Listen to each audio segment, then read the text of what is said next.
my breast with a turkey, my face was marked.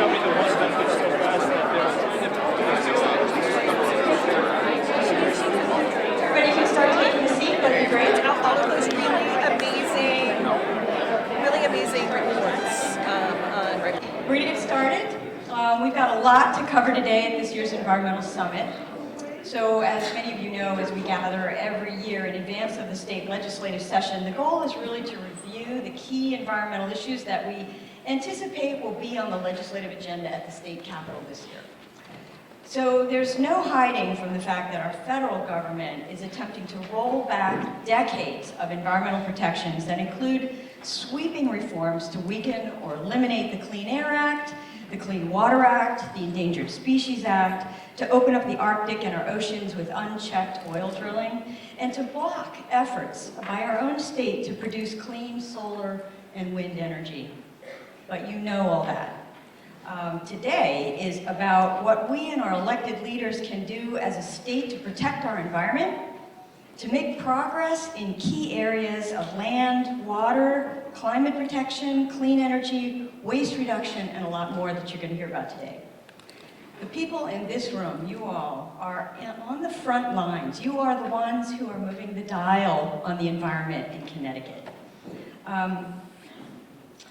It's really time now, this is a moment, to take really strong, clear positions, defensible positions, and to make sure that our legislative leaders and our elected leaders are determined to be effective environmental champions. They need to know that for important bills, when they push forward important legislation, we're going to be there to rally support and make sure that we have their back if they're taking the lead on issues that we care about. We have to show up and support and talk.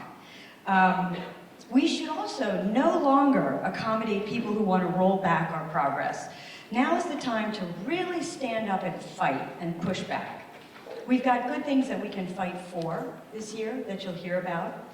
So today we really hope that you'll learn about a range of legislative opportunities that are on the table this year, and take note of what our speakers are saying that we can do next to support these efforts. And then get ready to do more than you've ever done before. You do a lot, but be prepared. It's going to be a tight, short session, and we really need to make some noise to make sure that we cut through the fray and make the positions that we want known. And with that, and also throughout the day there's going to be opportunities to ask questions through your phones by logging into the Sligo program, and you'll get your questions. We encourage you. Concession to age. Well, good morning, and thank you very much for coming to our 26th Annual Environmental Summit. You know what? I'm hoping this works. Can you hear me now? Okay. All right. We are so pleased to welcome you to this year's sold-out event. I want to make a special note to thank you all here in this auditorium and those joining us online. Your expertise and leadership on the issues that we are highlighting today is what makes this summit possible. So again, thank you. Without you, this would not be possible. To our financial sponsors, particularly our gold sponsor, the Hampshire Foundation.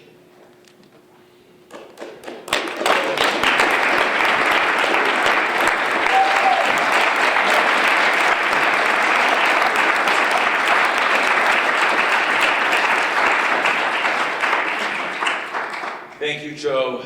Good morning, everybody. Good morning. Let me get this mic right. Let me first start by saying that it's hard to believe, but I have begun my 8th year as Attorney General. It is my 20th year in elective office at the state level. I was a state legislator for 12 years, as many of you know. And during my entire 20-year service, Lori Brown has always been our lodestar for conservation here in this state. So let's give Lori a round of applause.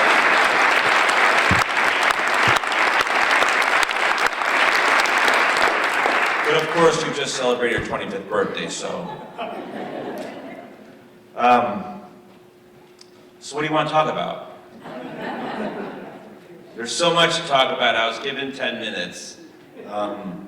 But let me just say, of course, you know what's happening, right? This is an unprecedented attack right now waged by the president and the federal government on the American people, and an unprecedented attack on our climate, our environment, our natural resources.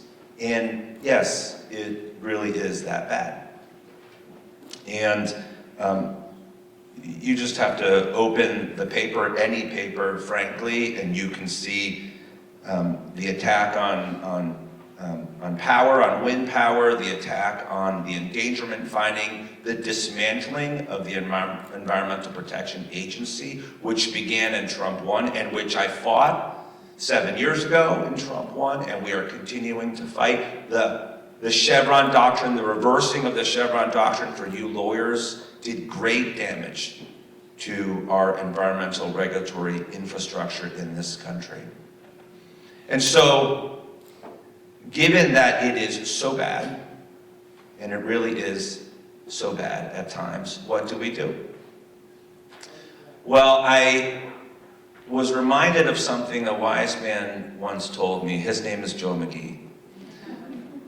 In 2013, I lost a campaign for mayor of Stamford that I had no business losing. I lost by less than 200 votes. And at that time, I was firmly on my back. I thought that I would never run for another elected office. I was in a real funk for a long time. And I went to see my friend Joe. And Joe said, you know what, William? Politics is all about how you get up off the canvas. And the key is to win more than you lose. We have to get up off the canvas right now and win more than we lose. We have to fight back as a coalition, as a team of advocates. We have to take the fight to the president and Donald Trump and his administration and fight for our environment, our natural resources, and our future. Are you with me in this fight?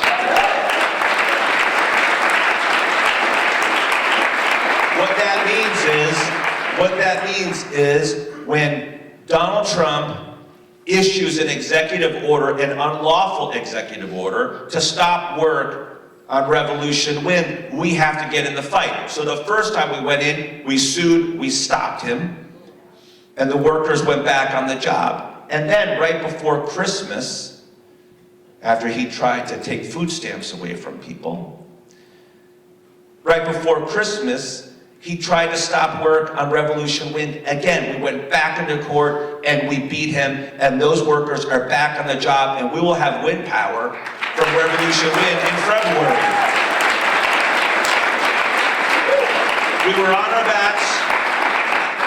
our backs, and we got up off the canvas, right? With respect to the endangerment finding, they're not just content with dismantling the EPA, but dismantling the very regulatory finding that enables us as a people, as a country, to protect our climate. The Supreme Court in Massachusetts versus EPA, right, said that the federal government, that we together can regulate greenhouse gases to protect our climate and to protect our communities and protect our people. We are on our back because Lee Zeldin has done so much damage, but we are getting up and we are fighting and we are suing and we are going to protect the endangerment finding.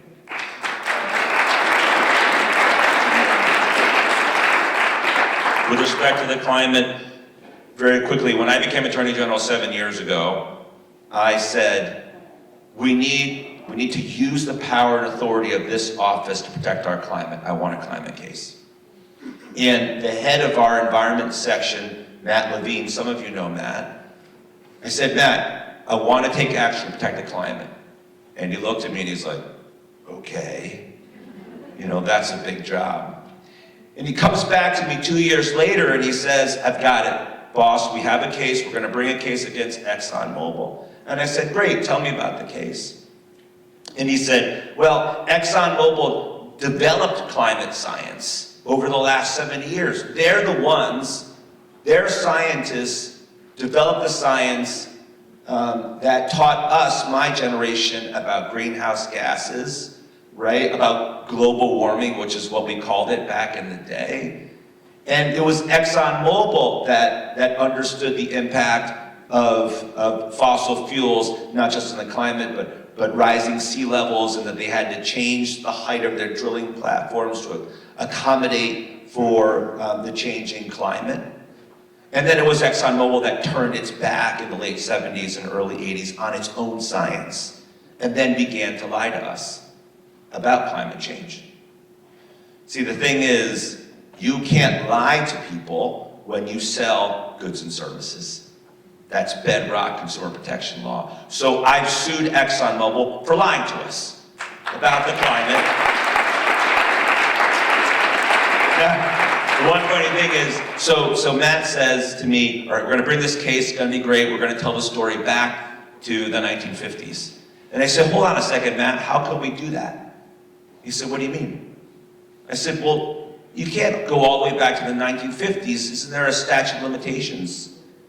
And he said, Mr. Attorney General, in Connecticut, there's no statute of limitations against the state. Time doesn't run against the king in Connecticut. So it's good to be the king.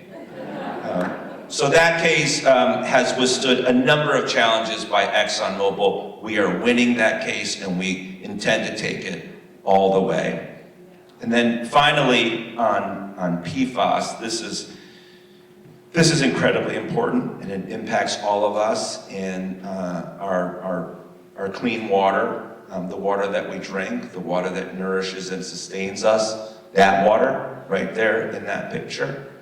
And we are leading a national coalition. There are multiple suits in South Carolina and across the country. We have sued all the big producers of PFAS and PFAS and PFOA, and we are holding them accountable for the damage that they're doing to our natural resources. So that's the big picture. The message I wanted to bring here today is this fight, our fight, needs you here at home. And yes, it's easy to get, I'll use the word distracted by all the big fights, the endangerment finding, right? Climate change writ large. And people ask me, well, what should we do in these moments? How should we fight? And the first thing I say to people is, number one, help somebody, help a neighbor, help a friend, help your local immigrants.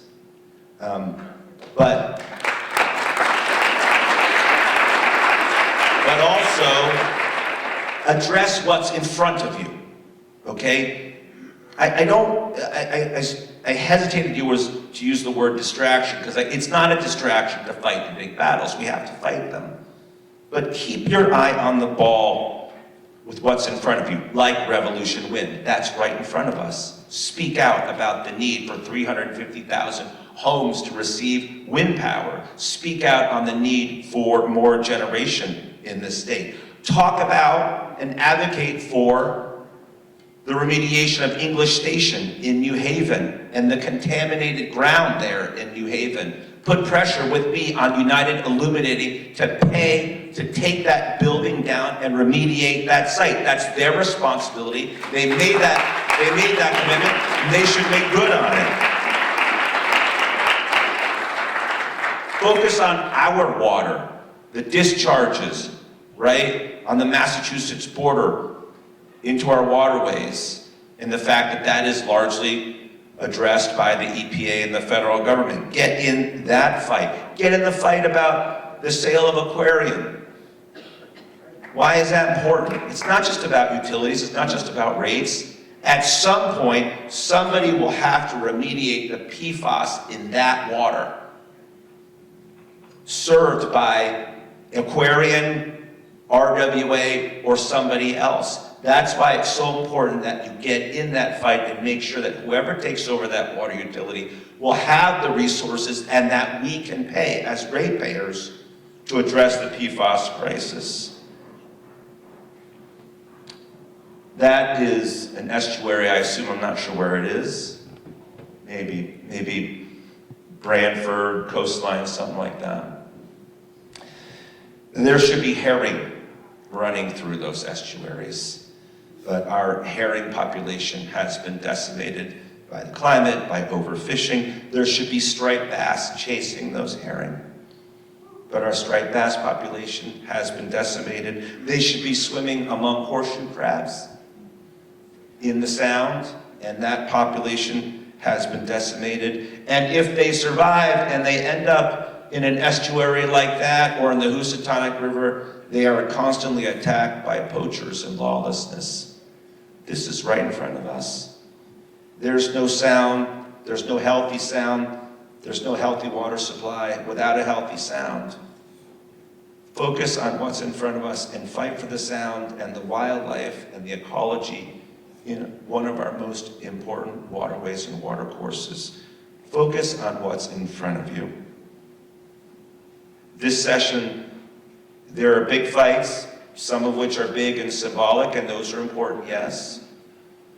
But let's focus on concrete action items to protect our natural resources and our environment. Let me close with this thought.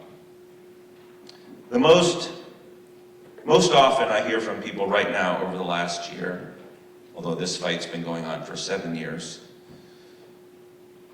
people come up to me and they're exasperated, they're frustrated, they're upset. And they say, I don't recognize my country anymore. I don't know what to do with all this nervous energy, and I'm really afraid for our country. And I stop them and I just say firmly for a second, and just get them to focus. I hear you. I'm scared too at times. How can you not be with the murder of Renee Good and the things that we see across this country? How can you not be scared? And though at times I am scared, I am not afraid. And that is really important. I am not afraid to get up off the canvas and fight. I am not afraid because there are people in cancer clusters across this country who really have something to be afraid of because of the damage that's been done to the water they drink or the air that they breathe.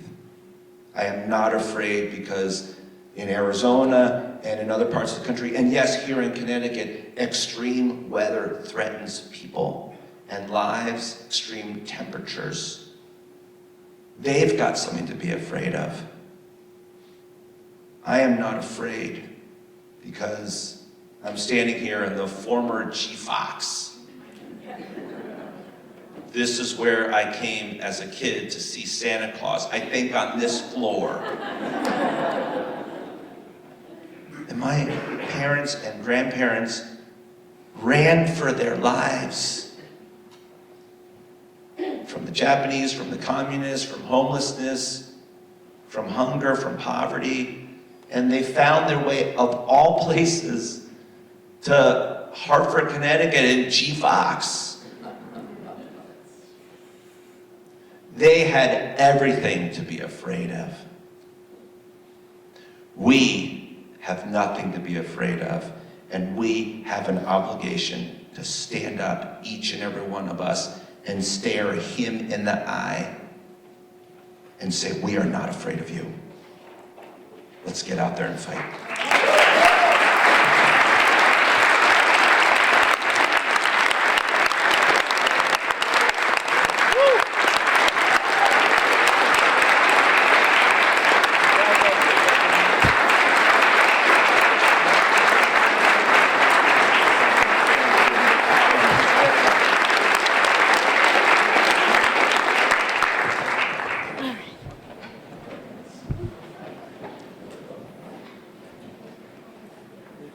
Before we begin the next session, I want to give you a context.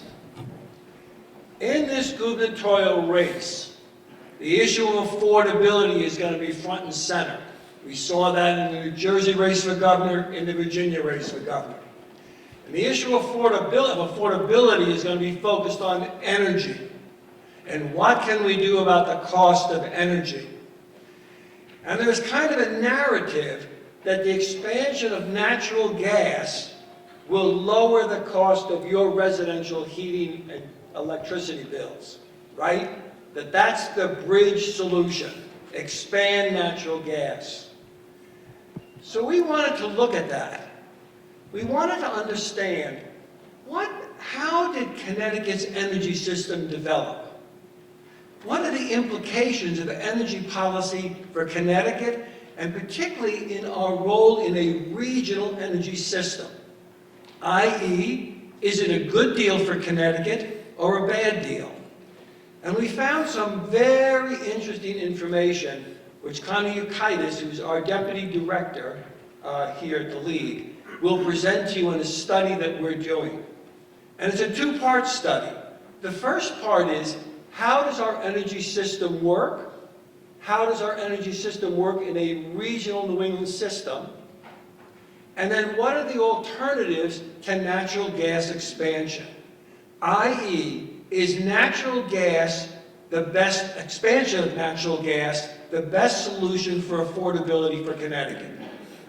And we're not so sure about that. We think there's a big story to tell about the impact of natural gas and electricity development in Connecticut. So Connor, come on up. He's a man of the hour. He's telling you the story.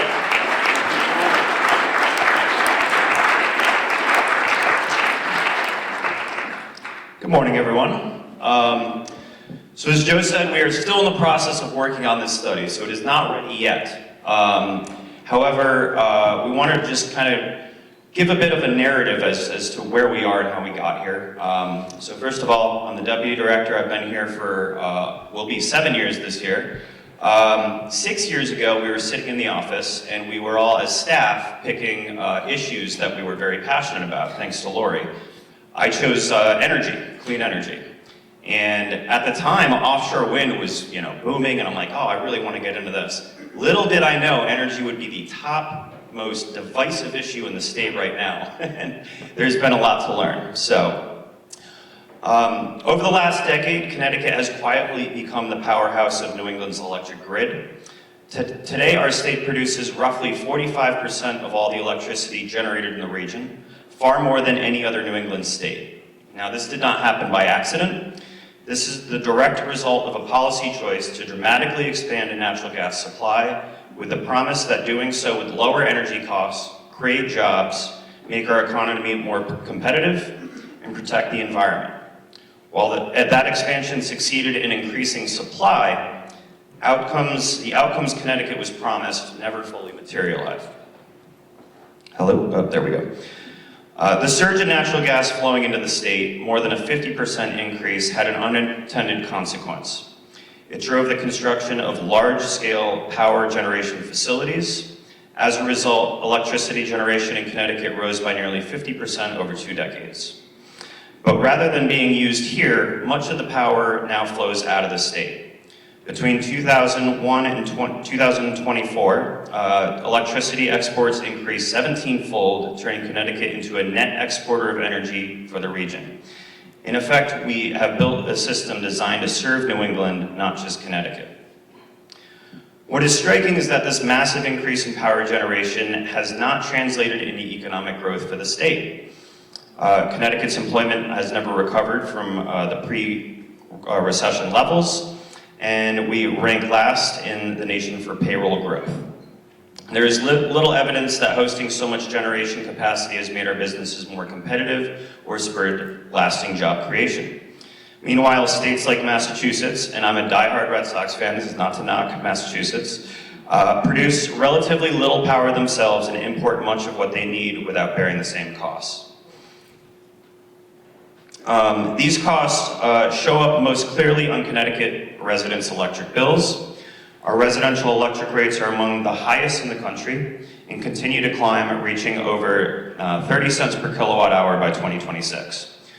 While natural gas prices do fluctuate, fuel costs are no longer the primary driver of these high bills. Instead, delivery charges covering transmission and distribution now make up nearly 2/3 of the typical bill. These delivery costs have nearly doubled over the past 15 years. Why? Because building and maintaining a grid capable of supporting massive power generation requires enormous infrastructure investment. We have paid heavily for new distribution systems within the state, while also sharing regional transmission costs around New England. Billions have been invested to move electricity from where it is generated to where it is consumed, often not within Connecticut. In short, we as ratepayers in Connecticut are financing a grid built to export power largely to other states. Even with all this new capacity, the system remains vulnerable. Connecticut lacks natural gas storage and large-scale battery storage, leaving the grid stressed during winter cold snaps, when heating demand competes with power generation. On the coldest days, plants still switch to dirtier fuels like diesel, and high-priced peaker plants are brought online. This exposes a key flaw in the original policy, expanding gas supply without planning for system dynamics, resilience, or long-term clean alternatives. The environmental and public health consequences of this arrangement are unavoidable for Connecticut. Our residents bear the pollution impacts from power plants located in our most densely populated areas, and coupled with, obviously the traffic congestion along 95, we do have some of the worst pollution in the region.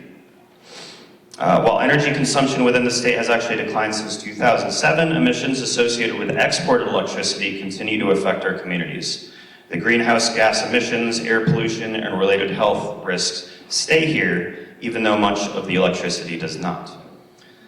This leaves us with a fundamental imbalance. Connecticut hosts the generation, pays for the infrastructure, and absorbs the environmental and health impacts, while much of the benefits flow elsewhere.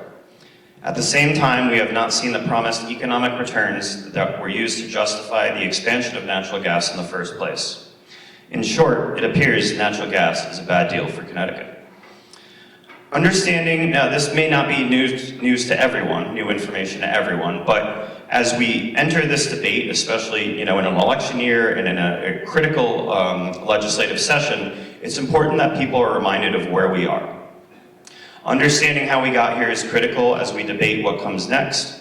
History shows that simply increasing supply, especially fossil fuel supply, does not guarantee affordability, reliability, or prosperity.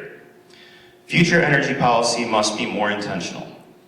It must align generation with local benefit, prioritize clean energy and storage, reduce dependency on costly gas-driven infrastructure, and center public health and equity. The lesson is clear. If Connecticut is going to power the region, our residents must finally see the benefits and not just be burdened with the costs. The ISO New England Grid was designed originally to ensure that New England states benefit equitably. Given the amount of energy that Connecticut produces and exports, coupled with the high costs on ratepayers and adverse health impacts on our residents, especially in lower income communities, we must ask ourselves, is Connecticut getting our fair share? We look forward to sharing more detail with you all in the weeks to come as the legislative session ramps up. But it's just questions to think about as we enter the day and the next couple months. So now I would like to introduce our clean energy panel. And I want to thank everyone on this panel because, like I said, I'm 6 years into becoming an energy person here at the League. I get the privilege of learning from all of these folks every day and plenty more who are in this room. But I would like to introduce our moderator today, John Moritz, who covers energy and environment for the Connecticut Mirror. Prior to joining the CT Mirror, he was a statewide reporter for the Hearst Connecticut Media Group. His in-depth reporting at the Mirror is a staple for all of us seeking accurate and substantive information on key issues we are all concerned about today. And the panelists that he will be moderating include Mike Trahan, who's the founder of the Connecticut Solar and Storage Association, the primary business group presenting the legislative and regulatory interests of home installers, commercial developers, finance companies, and equipment suppliers operating in Connecticut. We also have Peter Millman, who's the Vice President for PACE, which is the People's Action for Clean Energy, and is a leading number of PACE's initiatives, including community choice aggregation and network geothermal. He has been published in the Green Energy News since 2015. We also have Charles Rothenberger. He's the in-house climate and energy attorney for Save the Sound, with 15 years of experience working on the environmental, energy, and land issues. Charles focuses on climate, energy policy, and legislation to ensure clean air and a robust green economy for Connecticut. We also are joined by Ricardo Jordan. He's the manager for energy efficiency at Eversource, responsible for Connecticut's statewide commercial and industrial energy efficiency programs. And then finally, we have Bernie Pelletier, who serves on Connecticut's Energy Efficiency Board and is a member of the Connecticut Energy Network Steering Committee. So I'll invite all of you to come on up here, and we look forward to a robust conversation on clean energy.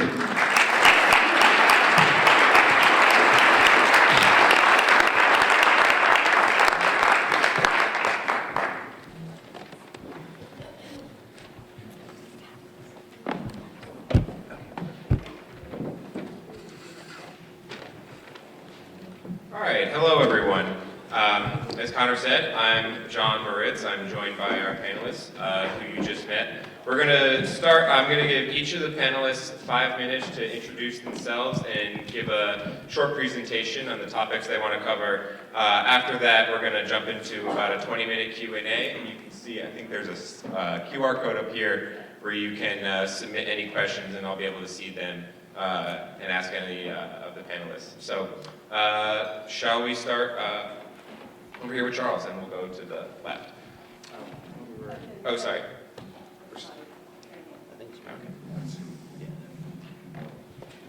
John, thanks. Good morning, everyone. It's nice to be back in the G. Fox building. I think the last time I was here, you know that bratty kid who gets on the elevator with you and he punches all the keys and looks like a Christmas tree? That was me and my 10-year-old friends back about 50 years ago in this building, before we got thrown out in the street by the guards.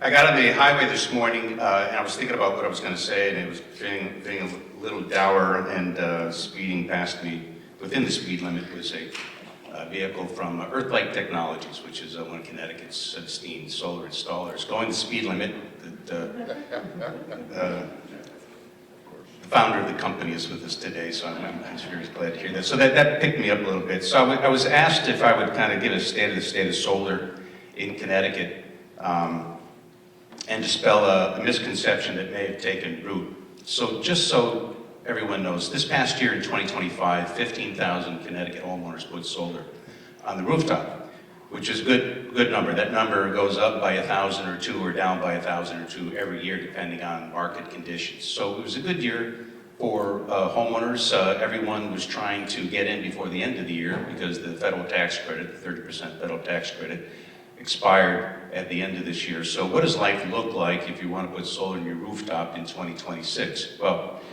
if you want to own your system, or if you want to take a loan out on your system, the federal tax credit does not apply to you. Which is not to say that you can't get a system on your rooftop. There are contractors in Connecticut in the last quarter that were selling into this year systems for people who did not make the tax credit deadline. People want to put systems on the roof, they want to own it outright, and contractors are doing that. They found a way to make it sense, make it pencil out for some homeowners. So that option is available to you.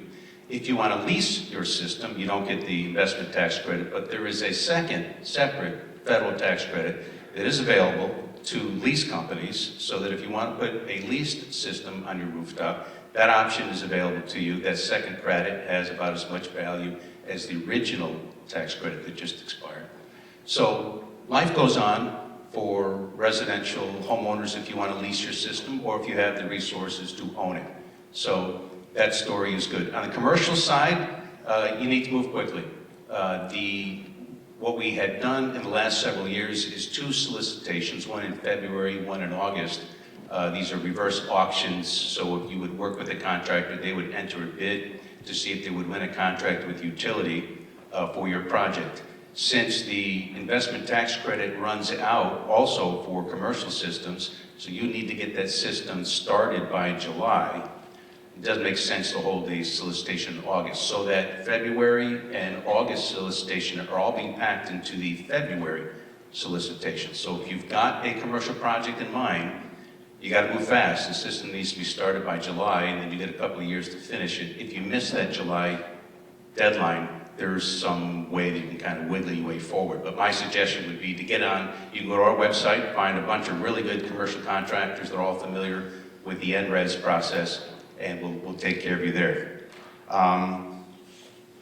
As for the state of solar in Connecticut, it's mixed.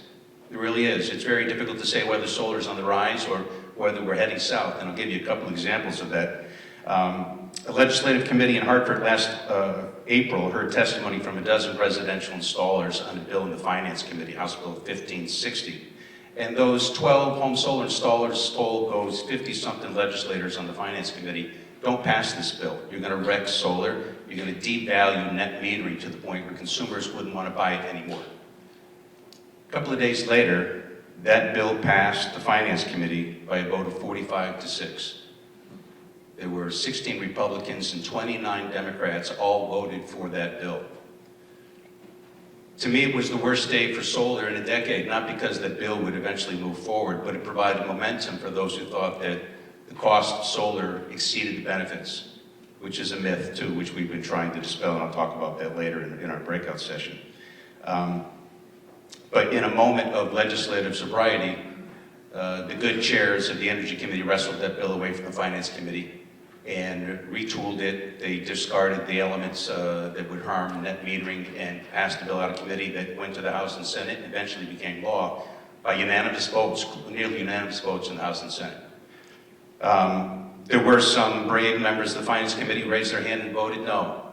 And those legislators deserve recognition. I'm not sure if some of them are here, but Senator Tony Wong from Fairfield, Representative Mary Wyszynski from Wallingford, Representative Steve Winter from New Haven, Representative Jim Sanchez from Hartford, Representative Hilda Santiago from Meriden. All of them, and Josh Elliott from Hamden, all those 6 legislators got up and said, no, I'm not voting for this, even if it means I get myself in hot water with the House Chairman of the committee. So if any of those legislators represent you in the House or the Senate, and you see them, or make an effort to tell them you really thank them for really going beyond the line of expectation and doing something really good.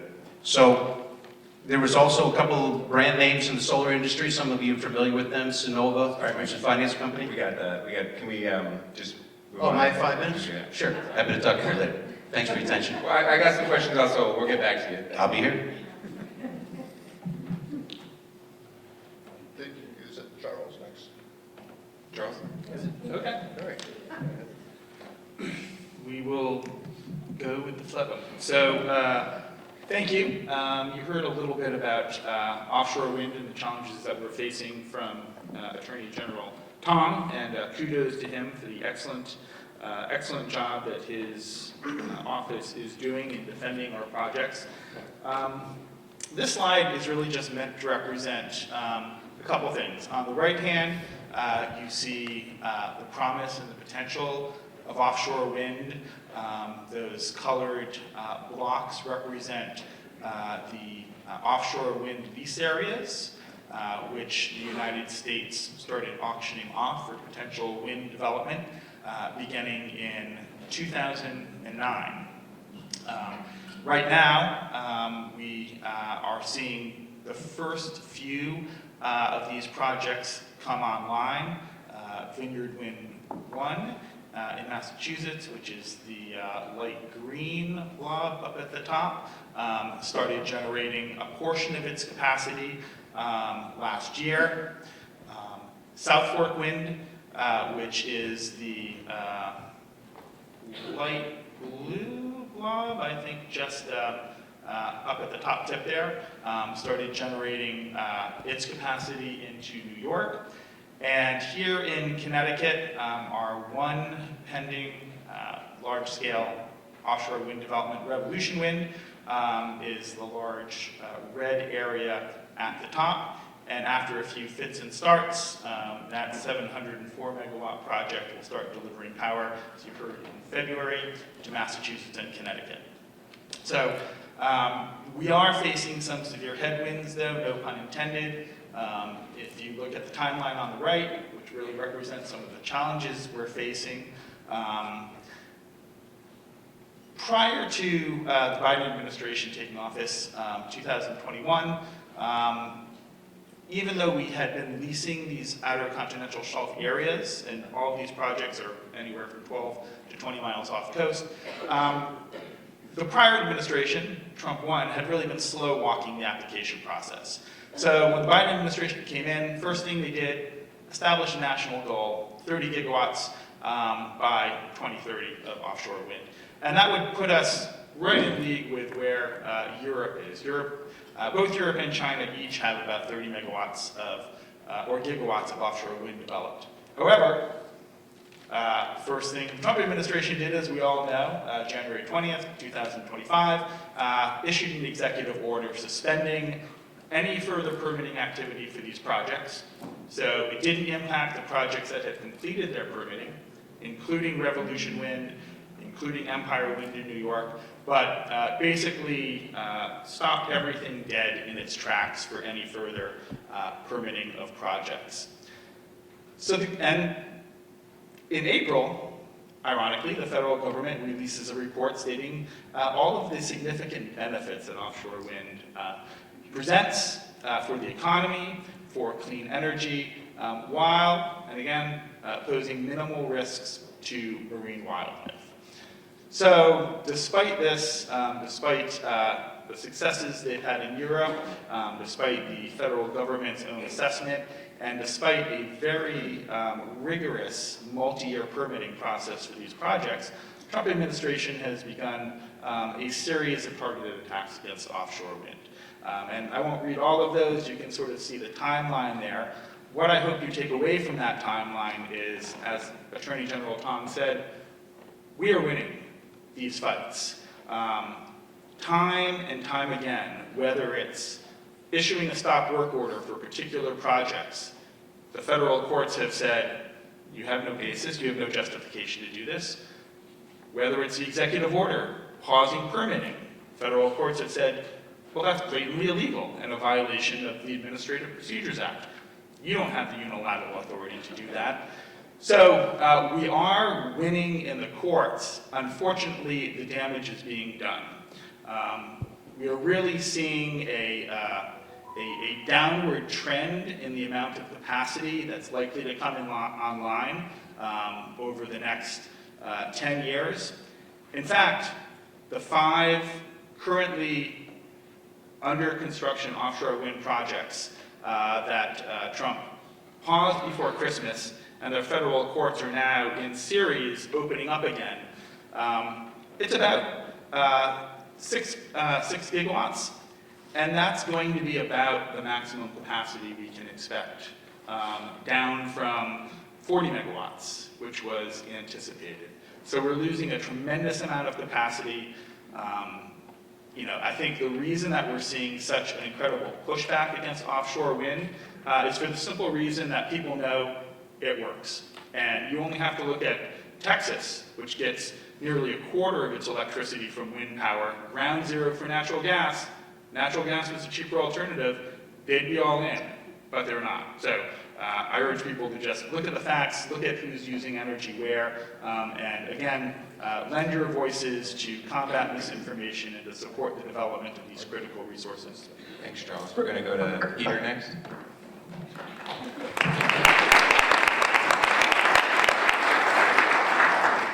Good morning. We have an opportunity here in Connecticut to take a big step away from how we currently heat buildings, which is mostly by burning a lot of gas and oil. With the help of thermal energy networks, we can make this transition at the neighborhood scale, and the benefits will be huge. For one thing, there'll be far less greenhouse gas emissions, and the air we breathe will be cleaner. These network systems are exceptionally efficient, so that it means that They will use less electricity and put less stress on the grid than any other approach to heating and cooling buildings. They can also have smaller demand peaks, which is a major driver of the cost of electricity, or gas for that matter. We can reduce energy burden, and we can also use this as a vehicle for community development. And by the way, building these systems will create a lot of jobs. There's more than one type of thermal energy network, and I'm just going to talk about one now. And so most of the networks that would be built would be consist of a underground shared thermal loop that circulates water at ground temperature. Each building on the loop will have its own water source heat pump that draws heat out of the loop in the winter, puts it into the buildings, and in the summer it's reversed, takes heat out of the buildings and puts it into the thermal loop. Thermal energy is all around us, and we have tended to ignore it the way we once ignored the energy in sunlight and the energy in wind. There's also, so it's right under our feet when we walk on the ground, and it's in wastewater treatment plants and sewer mains and rivers and lakes. The equipment in buildings throw off a lot of heat, and that can be captured. I'm talking about computer centers and telecommunications equipment in office buildings, the refrigerators and freezers in grocery stores. And then there's data centers, ice rinks, bakeries, breweries, they all throw off heat that can be captured and shared in a thermal loop. People may ask, is this something new? Is this something untried? And the answer is definitely not. There are, in Connecticut alone, at least 109 commercial or institutional buildings. I'm not talking, these are unconnected to each other, but that use geothermal systems, which is essentially the same technology that would be used in shared thermal loops or thermal energy networks. Across the country, there are dozens of campuses, and I'm talking about college, hospital, business campuses that use geothermal systems of one sort or another. There are some cities in the United States that already have thermal energy networks, and others are working to develop them. Our job in Connecticut is to take advantage of this proven technology and the thermal energy that's right there all around us and deploy it, and deploy this new approach to heating and cooling buildings to our neighborhoods and business districts. Luckily, the legislature took a big step in this direction in last year in SB 4, which established a program called the Thermal Energy Network Grant and Loan Program. The purpose of this is to provide communities on a competitive basis funds to do feasibility studies that look at the potential for networks in their own communities. Massachusetts and Colorado both have established programs that do exactly this, provide funds for feasibility studies. Feasibility studies bring together stakeholders, they identify potential locations, they quantify demand, heating and cooling loads, and they're a crucial first step towards municipalities going and securing more funds. There's a problem though. The grant and loan program has not yet been funded, and that's what the legislature and governor need to do this year. We need to stop burning so much gas. We need to provide cooling to more schools and homes. We need to reduce the energy burden on people. So I invite you to help us get the Thermal Energy Network Grant and Loan Program funded this year. It's an investment we need to make now. Thank you. Thanks.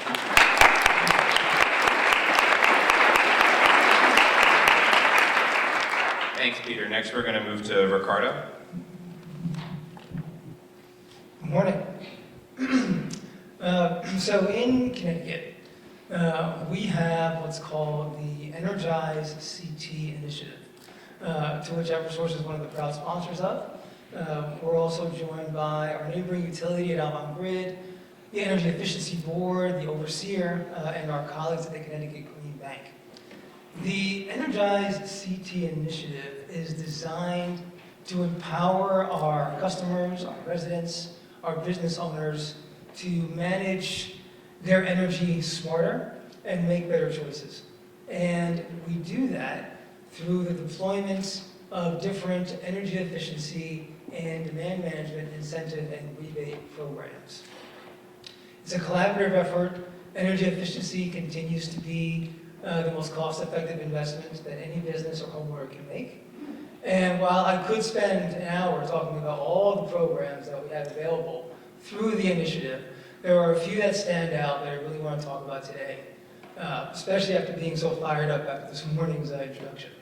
The first one is the Home Energy Solutions Program. This program is sort of the entry point for any residential homeowner that is thinking about lowering their bills and reducing the consumption.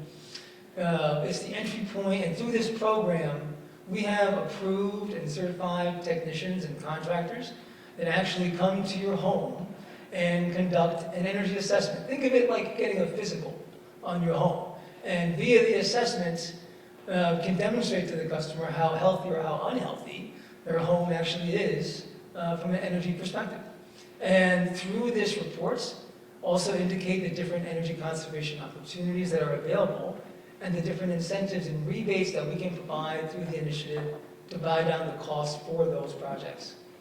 Now, within the Home Energy Solutions Program, these technicians on the spot can also do things like weatherization and air sealing and tons of improvement to the facility, to the home, and conduct services that can range upwards of $1,000 worth of services right there at a fractional cost to the homeowner. But we do understand that to lower the burden on cost, that there are certain customers that we qualify via their income eligibility status, and we can provide those assessments, those same assessments, those physicals at no cost, and provide the same level of service to those customers. So as a homeowner, you live in these communities, and one of the cornerstones of a community is also the small business community. A lot of those homeowners work in those small businesses. They use those small businesses. So another program that we're proud to represent and promote is the Small Business Energy Advantage program. This program, very similar to our Home Energy Solutions Program, is a concierge type service where we have approved technicians, approved vendors that come to your business and conduct a no-cost, no-commitment energy assessment. And via this report, list out a slew of different energy conservation opportunities that your business can take advantage of.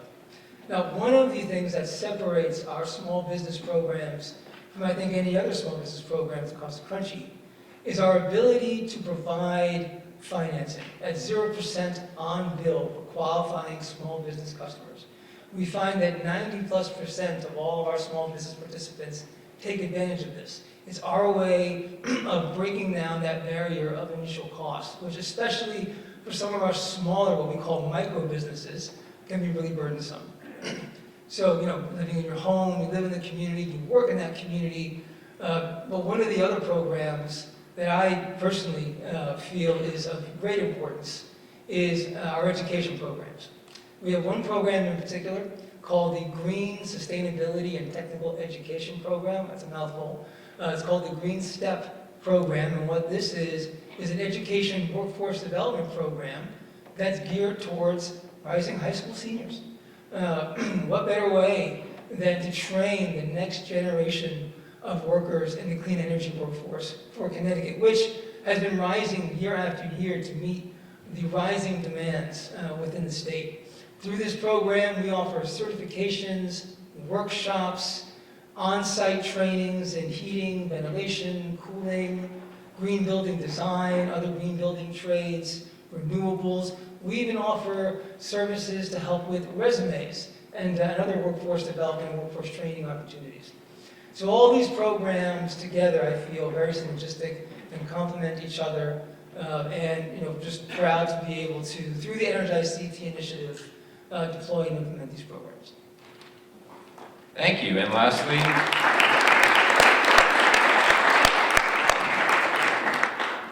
we will go to Bernie Pelletier. Thank you very much.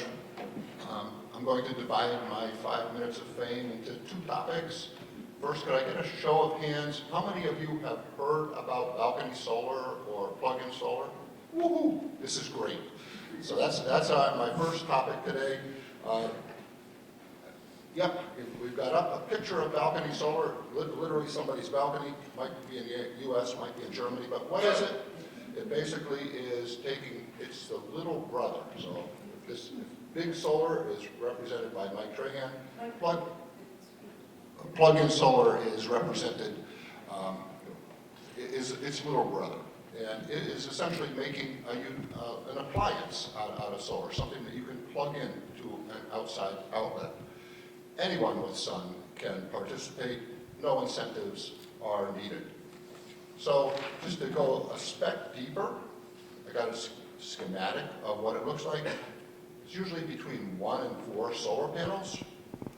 In back of those solar panels is an inverter and a plug.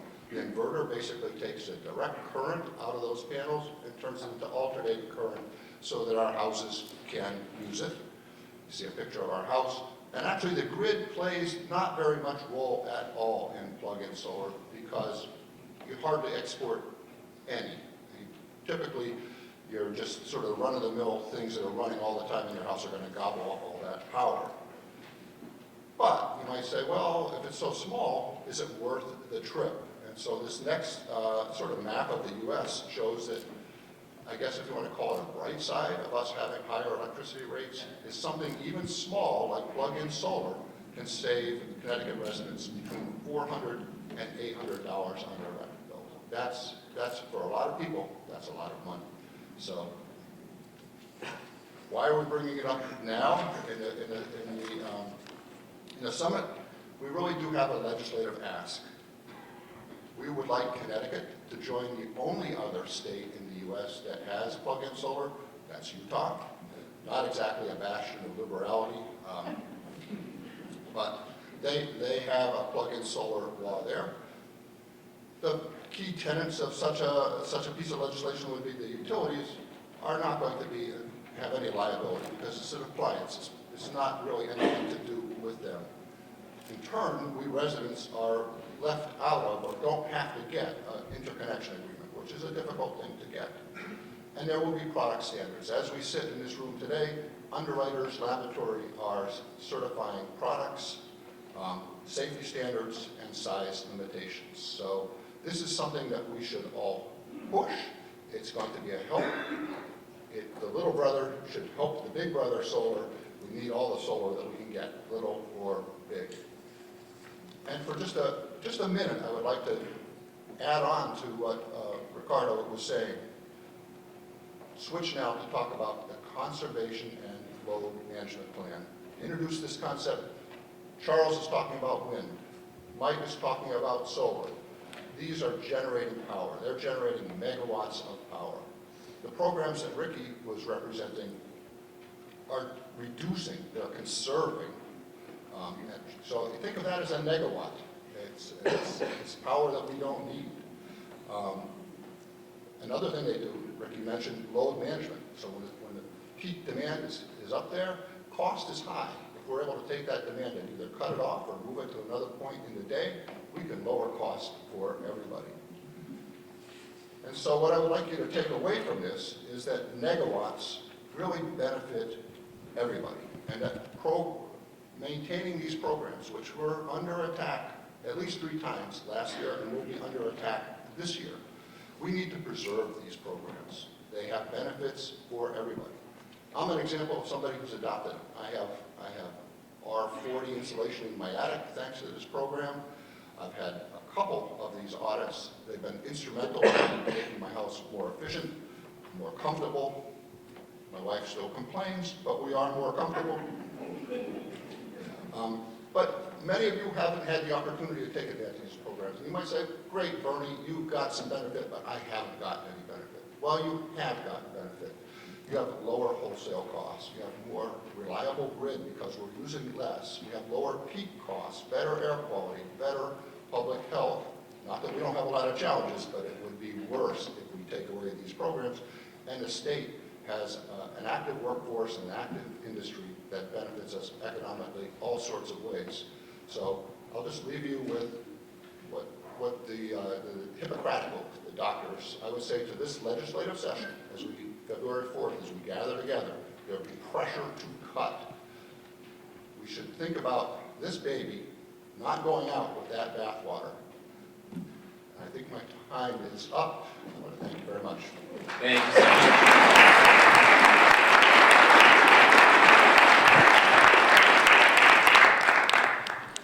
So my first question is going to be to Ricardo, but I'm also interested in hearing your thoughts on this, Bernie. In Connor's earlier slide, we saw that over about the last 10, 20 years in New England, our demand for electricity actually remained relatively flat. That was mostly attributed to the gains in energy efficiency. When we look to the future, that's no longer expected to be the case as we look at electrification, the rollout of electric vehicles, heat pumps, potentially large data centers.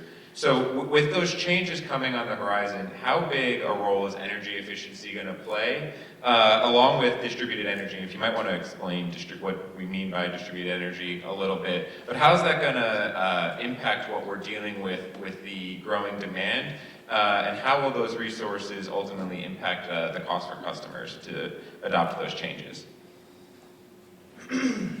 Well, I mean, I would say, someone that's been in the energy efficiency industry for, 2 decades, I would say it's never been more important than it is now. When we're looking at, Bernie mentioned the Conservation Load Management Plan, there are 3 main priorities that the plan focuses on. And the first one is decarbonization, so through energy efficiency, through demand reduction, but also through, lowering CO2 and greenhouse gas emissions, through things like, electrification, heat pump technologies, and getting off of liquid fuels is really important. But how do we balance all that? And even though, energy efficiency has been around for quite some time, sometimes, energy efficiency also gets sort of, I don't want to say forgotten, but sort of left behind with all the newer and exciting things going on, but it's still the most cost-effective thing a homeowner or a business owner can do. And it's still going to be the one thing that really sort of counterbalances everything that's going on with all the aggressive goals in Connecticut and in the region. The 2030 and 2050 GHG reduction goals. But energy efficiency is still going to be that main fuel, that first fuel, that we call it back in the office, that we can really focus on reducing. I was at a conference recently where it was talked about, the impacts of data centers in certain regions across the country. And we're a novel idea, energy efficiency. That should be the first thing that we should look at to take some stress off of the grid in those pockets. So that just, for me, just further emphasize why energy efficiency is still number 1, top of mind. And while we're going to continue to promote these programs and continue to be successful. I know Gordon, you wanted to a couple minutes. Thanks. I certainly agree with what you put on the table there, Ricardo. And I would just add a couple things. All the trends that you outlined are making energy ever more precious. And so if you want to just think of our grid and our system as a bucket, we don't want a leaky bucket. We have a precious commodity, energy. We want to put it into a bucket where the energy gets used the way it was intended to be used.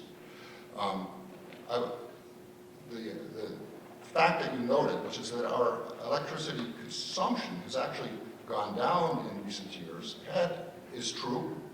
It is because of these programs. It's also because heavy industry has left our state. The dark side of that is that you have to recapture the cost of the poles and wires over a decreasing base, which makes the rate itself, which is just a fraction cost divided by base to recover it, makes that rate higher. So it matters a lot how energy comes onto that system. If it comes on as a peak, that's going to strain the system. If it comes on sort of even, where we have a valley in the load in a given day, that can actually be what you want to call beneficial load and actually could help everybody lowering rates. Can you talk about So we're talking about distributed energy. We're no longer relying just on a handful of large power plants in the state. You know, people have rooftop panels, even the patio panels that you were showing earlier. How is this growth of distributed energy, small sources of electricity throughout the state impacting the distribution and transmission loads and how that ends up on the customer's bill? 30-second comment. Of course, yeah. So the more solar we can put where the power gets used on site, the better off we are. And for a lot of reasons is that we take the stress off the electric grid. You know, our grid in Connecticut, you know, if you're following Energy Connecticut, it needs to be addressed, it needs to be upgraded. Those upgrade costs are very, very expensive. So the more small solar, when I say small solar, I mean including rooftop solar at the residential level, but I think we're probably talking a little bit more like projects that are, and here we go with the first acronym of the day. Can't believe we've done the hour in energy, haven't done one acronym, but DERs, you know, DERs, or distributed energy resources, are so important. So we need to find ways to get power used on site and delay, as long as we can, you know, significant upgrades to the grid, which are going to show up eventually on your electric bill. I want to stick with you for a second, Mike. We actually have two questions from the audience that both relate to solar. One is, what is your position on a 50 megawatt limit on commercial solar? And the second is, what is the expansion of solar farms into critical open space areas like farm fields and core forest impacting our green spaces? Why not roofs and parking lot? And before I let you answer those questions, I just want to talk about this a little bit, because this is something you and I have spoken about and I've written a lot about. As we expand grid scale, both solar and now also with battery storage facilities in Connecticut, we're seeing increasing amount of conflicts with local communities, and a lot of those concerns raise environmental issues. So you've got a group of environmentalists in the room here today. What would you say to people who support the development of clean energy sources, but are so concerned about some of the environmental impacts? Well, the company owners in Connecticut, you talk to them, they are environmentalists at heart. I mean, their business is to produce more on-site electric generation, which in the end benefits the environment. I mean, I have a position, it's probably not popular in the room, but there are some restrictions on allowing solar on some forest and farmland in Connecticut. There are farmland sections here that haven't been farmed in 50 years that farmers want to put solar on, but they can't do it for one reason or another because of some state regulations. I mean, in those instances, there should be opportunities for farmers to make some of their properties that they're not using any longer to put solar on it. And I'm talking about a 50 megawatt size project, but I'm talking about you know, maybe something in the neighborhood of 1 megawatt or half a megawatt, something that would give the farmer an extra line of revenue to make their business stay afloat, and also generate some local power for the neighborhood. As far as 50 megawatt projects, I mean, is there more than one in Connecticut? I'm not sure that there's more than one at this point. You know, if 50 megawatt project could be cited so that it doesn't have an adverse, you know, serious adverse effect on the environment, doesn't have an adverse effect on the local community, I wouldn't have any problem with it. No. Do you find that some of those restrictions and the local pushback you've been getting in certain areas has slowed the development of commercial solar?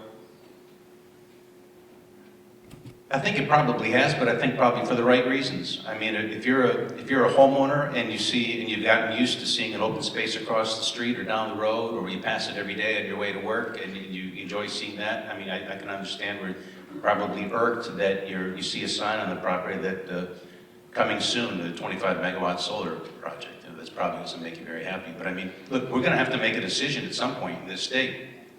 I mean, do you want, you know, electric prices, you know, going through the roof? So it really makes life difficult for homeowners and business owners? Or do you want to think proactively and start to map out how we can allow more ground spaces, open fields, ground mount systems to be sited in the state? It's very expensive. We hear a lot, why don't you just do, you know, projects on undisturbed lands and parking lots? Parking lot canopy solar projects are very expensive to do. They cannot compete in the current state process. You don't win bids to put a ground-mounted canopy project. In the current process, we've tried to change that, and it hasn't worked very well. But we'd love to do more commercial projects. Commercial solar in Connecticut is capped. We're installing the same amount of commercial solar today as we did several years ago. It was the amount of solar commercial solar in Connecticut was doubled a couple of years ago, thanks to our leadership in the Energy Committee, but it's still capped. We've got a ways to go.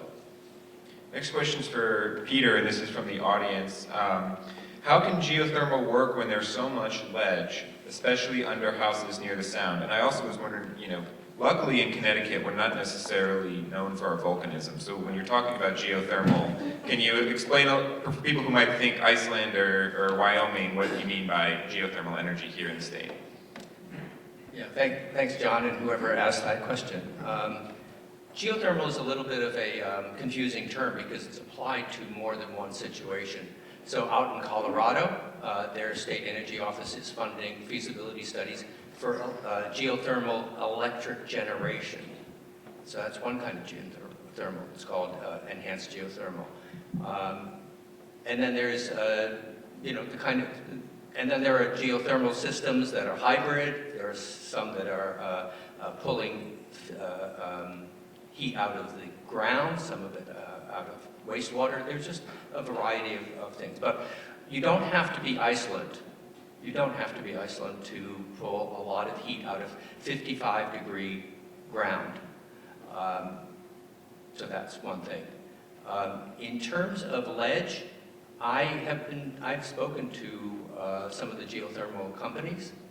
Somebody at Brightcore Energy, who's working on the New Haven Union Station project. He said ledge is not a problem. We drill through it all the time. The geology does matter. There are issues about sort of water flow and heat exchange. I know that in stores at the South Campus geothermal system, they hit like 20 feet of junk, in their words. That was hard to drill through. Ledge is not hard to drill through. It happens all the time. I think I've lost the thread of what the other parts of the question were. The first question was with ledge, but we do have another one. Thermal energy is not being stopped by the federal government, so projects can proceed. Funding promised under House Bill 5004 didn't happen. What can we do this year? And maybe just talk a little bit about the New Haven Union Station project, because that did face some disruptions from the Trump administration. Yes, it did. New Haven had secured, I think it was a $9 million grant from the Department of Energy.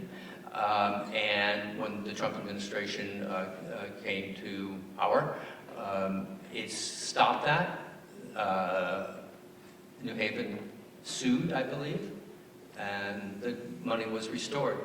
For reasons that I can't explain, the Trump administration has maintained the investment tax credit, which can provide 6 to 50% of the credit of the cost of a geothermal system, while at the same time it's eliminating that investment tax credit for solar and wind. Does that answer that question? I think it does. My next question is for Charles. You had the helpful map up there earlier of all the projects that are currently under development along the East Coast. Given the Trump administration's treatment of Revolution Wind and some of those other projects, how quickly do you think the developers of these projects would be willing to come back and propose new developments in offshore U.S. waters, given a more sympathetic administration or Congress? Oh, I think they're going to be very eager, to be perfectly honest. You saw the number of sites and projects that were working their way through the permitting process. The interest has been extremely robust, very healthy. Because under the Biden administration, permits were flowing relatively seamlessly through the process. It means that a lot of these developers have sunk a tremendous amount of time, energy, and cost into developing these sites. Right now, it's not just the offshore wind developers that are being frustrated by the Trump administration's guess you'd call it inconsistency. Unfortunately, it's pretty consistent, but sort of the back and forth and the amount of uncertainty that they're putting into the energy markets. You have the New England Generators Association, which runs a lot of fossil fuel plants here in New England, calling out the Trump administration for the games that they're playing with offshore wind because it creates uncertainty for the entire market. So right now, I think the administration is hurting energy development really of all types. People might balk and say, but it's opening up leases offshore. Remains to be seen how eager folks are going to be to exploit those in the current environment. So I think once we get through this madness, we have an administration that actually recognizes the economic and energy potential of these projects. These projects will start flowing. And the good news is, because many of them have well through the permitting phase, they can be brought online relatively quickly. Unlike some of the other projects that are also being bandied about, whether it's natural gas, not only very expensive, but you need to build pipelines, transport it, or new nuclear facilities, which, the last few years we've had just a terrible history with in terms of the cost of those projects, the delays in those projects, not because the administration is thwarting them, but just naturally inherent in the complexity of these projects. And even when you talk about the small modular reactors, we do not have any successful projects in the United States to date. It's going to be 20, maybe 30 years at a minimum before those projects can come online if we start pursuing them really vigorously. So, let's just close. Offshore wind really does present the best, quickest potential source of energy of any sort, never mind just clean energy in the region. And I think developers will be eager to continue their efforts once we have a more benign administration.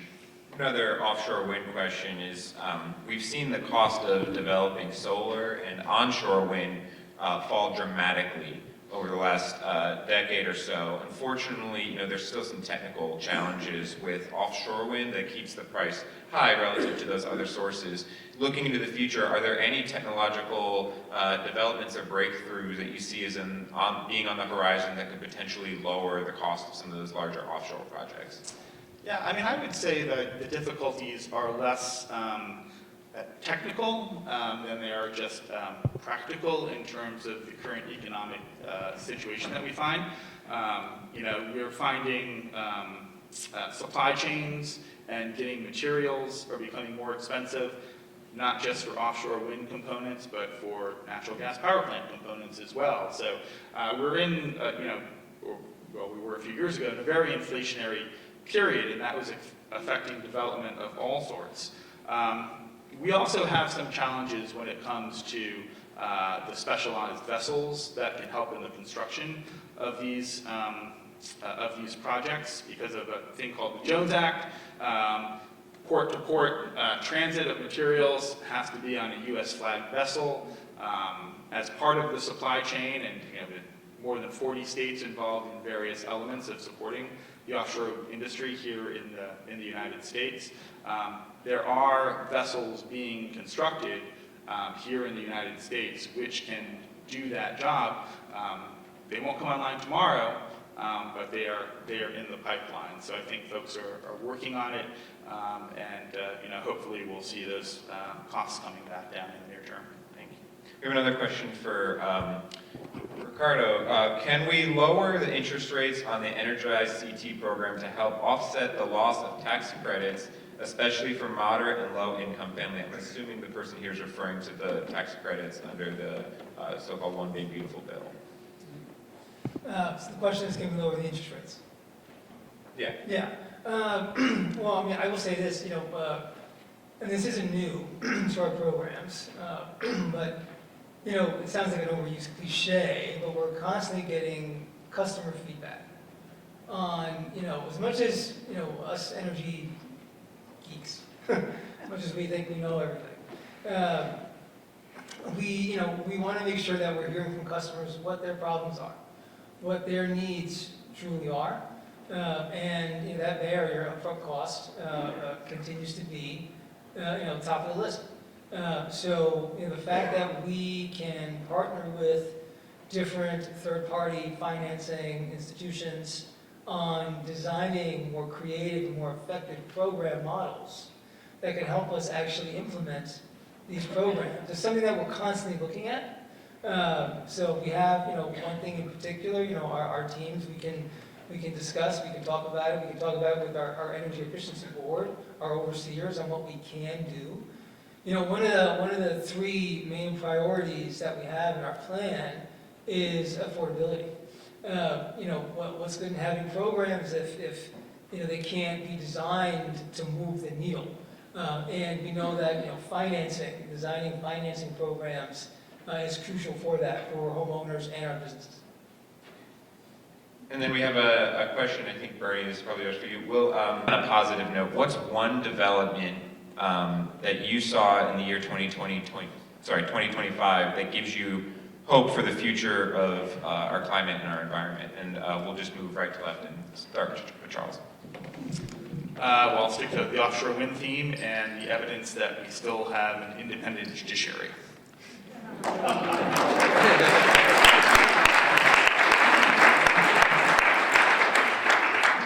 Well, I'll say two things. One is that in 2025, the legislature authorized a thermal energy network grant and loan program. They just need to finish the job and fund it. The second thing is that, as I understand it, EV car sales have continued. They're hitting some rough bumps, some rough spots, but the podcasts that I listen to say that there's a slew of new and improved and somewhat more affordable EVs coming in 2026. I think there's good things coming on that.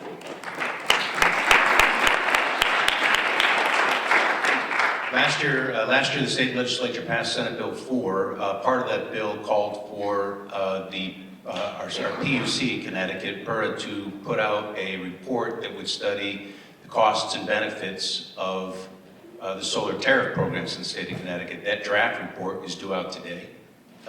It may be out already, but when it does come out, it will provide the kind of ammunition that we need to push back against those who think that the solar programs cost more to consumers than they actually benefit them.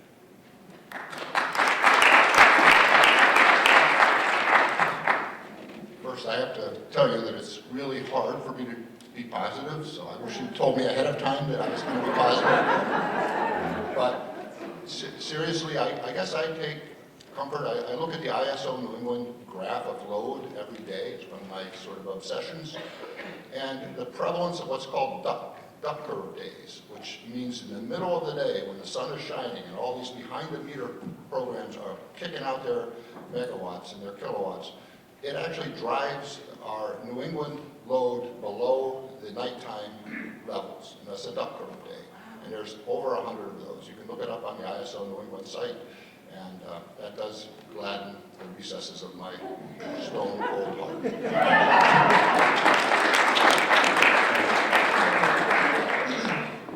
Okay, I guess I'll wrap it up.